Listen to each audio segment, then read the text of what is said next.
আসসালামু আলাইকুম, স্বাগতম মুস্কান কুকিং স্টুডিওতে। আজকে আপনাদের তৈরি করে দেখাবো তিলের নাড়ু।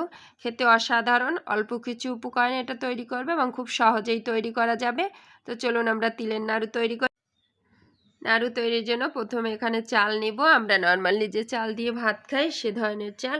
এটা মোটা চাল আছে, এখানে মোটা চালটা একটু ভাজলে সুন্দর হয়, জন্য আমি মোটা চাল নিয়েছি। এখানে আমি 3 কাপ চাল নিব মোট। তো চাল দিয়ে দিলাম। পর্যায়ে চালটা একটু আমি ধুয়ে নিব, গায়ে ধুলোবালি থাকলে সেটা পরিষ্কারের জন্য। পর্যায়ে নিব তিল। এখানে আমি সাদা তিল নিয়েছি, 2 কাপ তিল নিব। তিলটা পর্যায়ে কাঁচা আছে, এটা আমার ভেজে নিতে হবে। পর্যায়ে নিয়ে নিচ্ছি বাদাম। এখানে আমি চীনা বাদাম ইউজ করছি। এখানে আমি 1.5 কাপ বাদাম ইউজ করব। তো বাদামটাও কাঁচা, বাদামও আমার ভেজে নিতে হবে। টোটালি আমি 1.5 কাপ বাদাম দিয়ে দিলাম। পর্যায়ে সবগুলো ভেজে নেওয়ার পালা। চালটা পরিষ্কার করে নিয়েছি। এ পর্যায়ে এতে পরিমাণ মতো লবণ দিয়ে মেখে নিব। চালটা ভাজার জন্য প্রস্তুত করতেছি।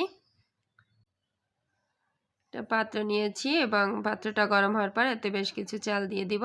পর্যায়ে চালটা নেড়েচেড়ে ভেজে নিতে হবে খুব ভালো করে। তো চালটা ভেজে নিচ্ছি। প্রথম ব্যাচে আমি যে চাল দিয়েছি চালটা ভাজা কমপ্লিট। এ পর্যায়ে এটা চুলা থেকে নামিয়ে নিব। একইভাবে সবগুলো চাল এভাবে ভেজে নিব। এ পর্যায়ে বাদামটা ভেজে নিচ্ছি। তো নেড়েচেড়ে একইভাবে বাদামও ভেজে নিব।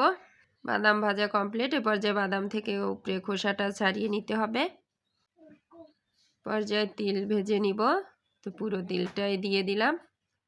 এবং তিল ভাজার ক্ষেত্রে একটু সতর্ক থাকবেন, খুবই অল্প আঁচে ভাজতে হবে এবং অনবরত নাড়তে হবে। তিলটাও ভাজা কমপ্লিট। তিল ভাজতে কিন্তু খুব বেশি সময় লাগে না। তো এ পর্যায়ে তিলটা চুলা থেকে নামিয়ে নিচ্ছি। সবগুলো চাল ভাজা কমপ্লিট, বাদামে খোসা ছাড়ানো কমপ্লিট। তো এই পর্যায়ে চালটা গুঁড়ো করে নিব, চাল ভাজাটা, এবং বাদামটাও একটু আধ ভাঙা করে নিব।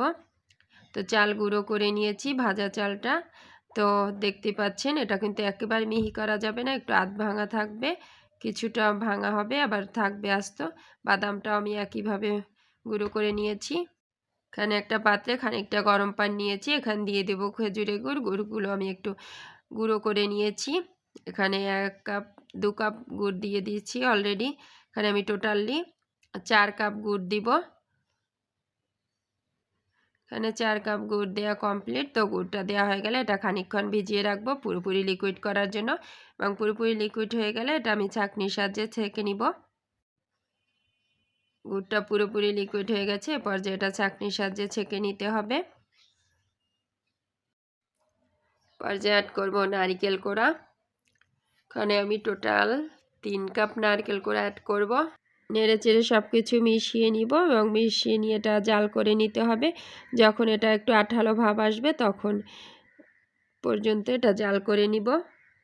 এখানে আমি অফ ক্যামেরায় আরও 1 কাপ গুড় দিয়েছি।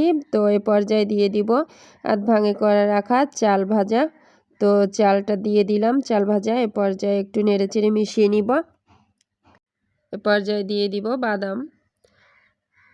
তো বাদামটাও দিয়ে আবারও একইভাবে নেড়েচেড়ে মিশিয়ে নিব। মিশানো কমপ্লিট হলে এ পর্যায়ে দিয়ে দেবো এলাচ গুঁড়ো। এখানে আমি 4টা এলাচ গুঁড়ো করে নিয়েছি। লাস্টে একটু ভেজে নিতে হবে, তাহলে গুঁড়োটা ভালো হয়। তো এলাচ গুঁড়োটা দিয়ে দিলাম। পর্যায়ে দিয়ে দিব তিল, ভেজে রাখা তিল। তো এই তিলটা আমি পুরো দিব না, অর্ধেকটা তিল দিব। তো তিল দিয়ে দিলাম। পর্যায়ে আবারও সব কিছু নেড়েচেড়ে একটা আঠালো ভাব তৈরি করতে হবে। নেড়েচেড়ে খুব ভালো করে এটা যাতে পাক ধরে সে অবস্থায় তৈরি করতে হবে। যখন আপনি চুলা থেকে নামাবেন তখন হাতে খানিকটা গুঁড়া নিয়ে এটা ট্রাই করে দেখবেন যে নাড়ুর শেপে গড়া যায় কি না। যদি এমন অবস্থায়, তারপরে চুলা থেকে নামিয়ে নিতে হবে। চুলা থেকে নামিয়ে নিয়েছি। এরপর যেটা নাড়ুর শেপে করে নিব। তো এটা গরম অবস্থায় করতে হবে, ঠান্ডা হয়ে গেলে কিন্তু আর করা সম্ভব হবে না। তো এ পর্যায়ে গোল করে নিয়েছি হাত দিয়ে। তো এবার নাড়ু যে তিলটা ছিল তিলের উপর দিয়ে এটা কোট করে নিব আস্তে আস্তে করে। একটা নাড়ু গড়া আমার কমপ্লিট। আর একটা নাড়ু গড়া দেখিয়ে দিচ্ছি, হাতে খানিকটা নিলাম। এ পর্যায়ে হাত দিয়ে আস্তে আস্তে করে গোল করে নিতে হবে।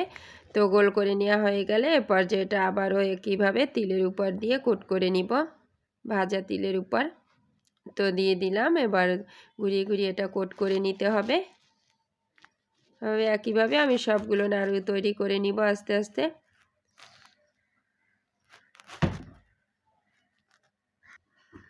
সবগুলো নাড়ু তৈরি করে নেওয়া কমপ্লিট। দেখতে কিন্তু অসাধারণ হয়েছে এবং খেতেও খুব বেশি টেস্টি হয়েছে। অবশ্যই ট্রাই করবেন। ভালো লাগলে চ্যানেলটি সাবস্ক্রাইব করবেন, লাইক দিবেন। ফেসবুক থেকে দেখলে আমার পেজটি ফলো দিবেন। তো আজকের মতো বিদায় নিচ্ছি। আল্লাহ হাফেজ।